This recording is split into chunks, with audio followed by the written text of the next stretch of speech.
name is Mary Polk, and I'm one of the educators at Rittenhouse Needlepoint. Welcome to our thread pull series, a series that we're doing on YouTube, where 2 or 3 of us are pulling threads for different canvases and talking about the different approaches that each of us have taken with that canvas. The canvas that I'm going to talk about today is called The Green Lady, and it is part of our Changing Women collection at Rittenhouse Needlepoint, which is a series of famous paintings, illustrations that have been done by artists, and from Renoir to Erte, which is this particular piece right here.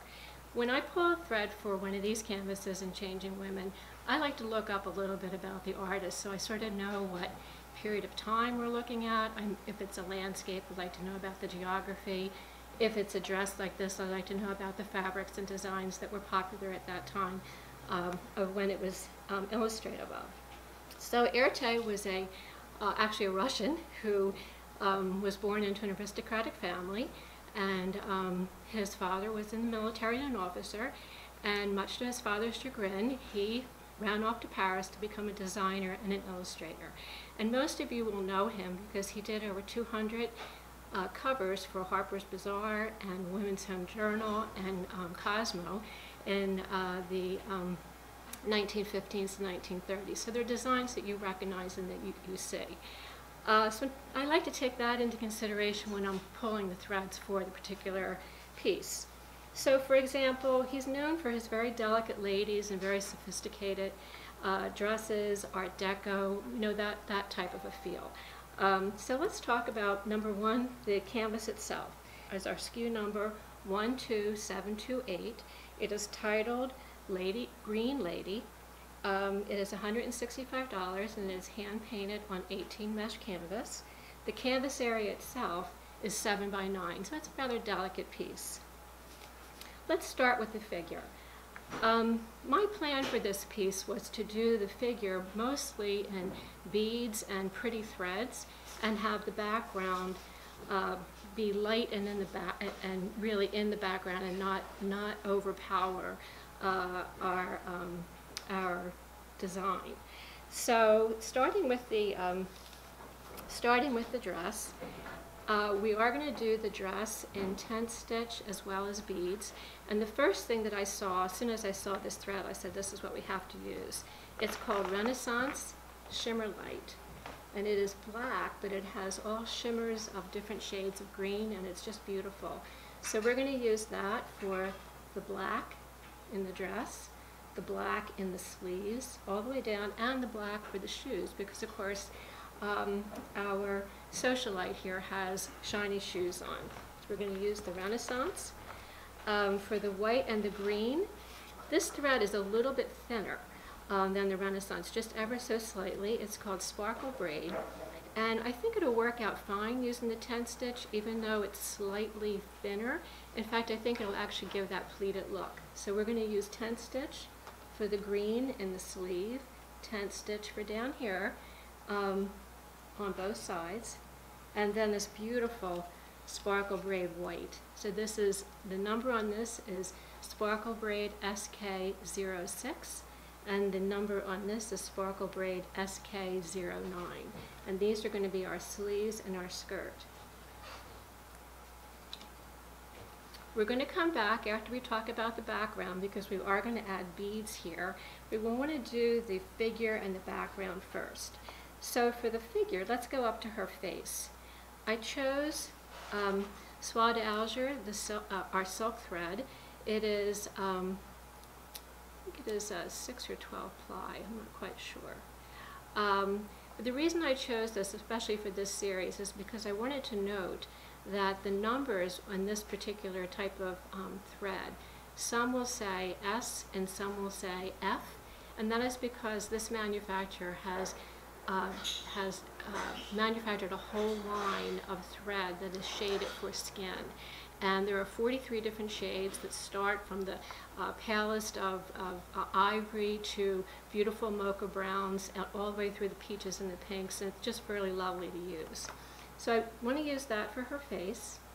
And with Soie d'Alger, you use 3 to 4 ply on 18 mesh. When I do a face, I like to use 3 ply just to make it a little bit more delicate. The other thing I like to do with a face is that you'll notice on the canvas that it is outlined in peach and ivory. That forms a kind of a strong contrast. And if you do a face or skin using strong contrast, it can look somewhat cartoonish. So I always try to make sure that my threads, the contrast is not too great for the cheeks, maybe for the line on the nose, or in some way to make that definition of the face. So you can see these two threads, they're different, but the one is just slightly peachier than the other.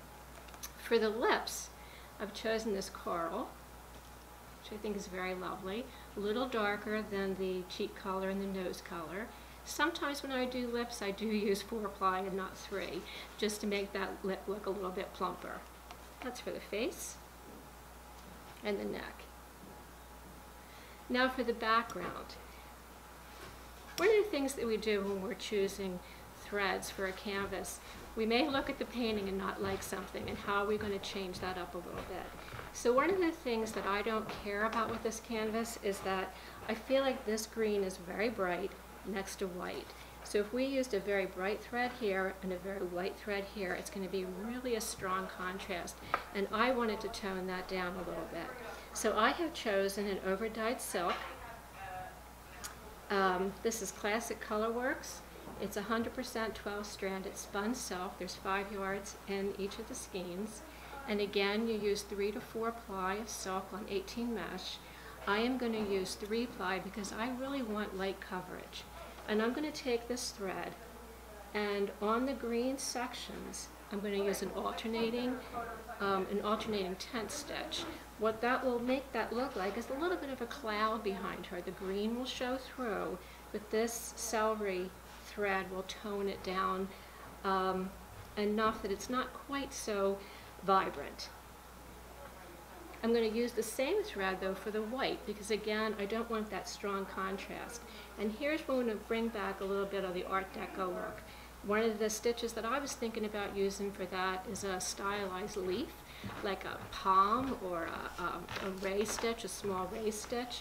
If you think about Art Deco and think of stained glass windows and the designs you see behind them, it can be a palm leaf or a calla lily, something very stylized. So on the background there, and then this other Classic Colorworks again, which is called Hula Skirt.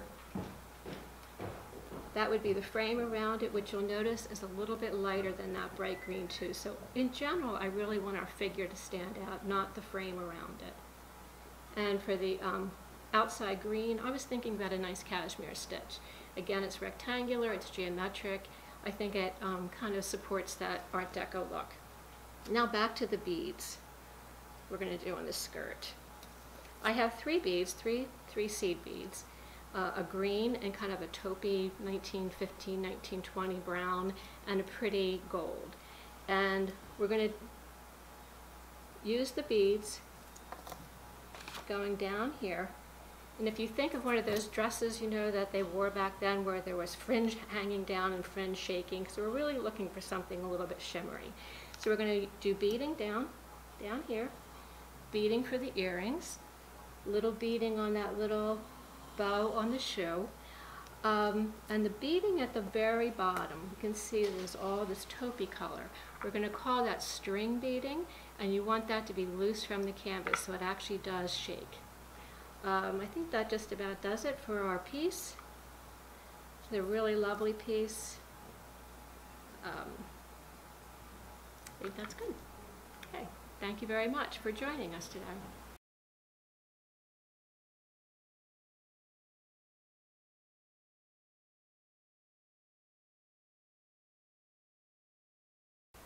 Hello, this is Janet from Rittenhouse Needlepoint, and today we're going to pull threads and give you some simple stitches for our Green Lady canvas, which is on 18 mesh, and it's SKU number 12728. And we have envisioned this project for a beginning needlepointer who has mastered basket weave / continental / tent, whatever you want to call it, but wants to do 1 or 2 stitches for the background.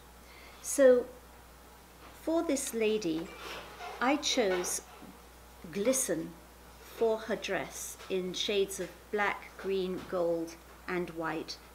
because there's no point doing much of a pattern when you're stitching with black on black, I thought that the entire dress and the earrings and shoes could be done in basket weave. Similarly, for the ladies' face, eyebrows, eyes, I used Presentia floss, and again I would do that in a simple continental. Similarly, the hands and feet. The interesting part comes in for the hair. I chose to do this in flare, which is not the easiest thread to work with, but it does give this lovely luminous effect, and I would give our beginning lady bouillon knots to try to give her hair some curl. And then for the background, I did not, even though it's painted as a very bright green, I didn't want it to take away from the dress, so I softened it by using variegated over-dyed wool by Threadworks. And for the background, I thought we could give our lady a simple stitch like a reverse mosaic or a Hungarian or an upright brick or a horizontal brick. These are all very simple stitches and very easy to learn. And then for the border, I would do that again around the outside using the glisten, the dark green of the glisten, and probably do again a simple stitch like a mosaic, or even just a satin stitch just going over and over and over. And this is for our St. Patrick's Day theme. We're thinking that this is an intermediate to beginner piece. Where I start usually on these things is the background, and using the background we are going to use wildflowers, and I'm going to have an open stitch, probably Alicia's lace. As we move down for the Erte's face, I'm pulling out Splendor, and this is their skin tones. This is good because we are stranding these colors, and that's something that is moving you along as you grow in your needlepoint. For the model's body, for the Erte model's body here, we're going to use Pepper Pot silks. This is one single strand, and it'll give a nice sheen. One of my favorite threads that gives that extra little pop is Gloriana Princess Pearl. And for that, along for here our background, we are going to use 099 Spring Green, and I'm going to use a mosaic stitch behind it to give it a little texture. This way it doesn't work against the Alicia's lace. We're working in the same stitch family. I am also going to use the Gloriana 016 Holiday Green in our border, and for that we're going to do a slanted Gobelin stitch, and then as we go on, we also recommend 2 waist rows on every project.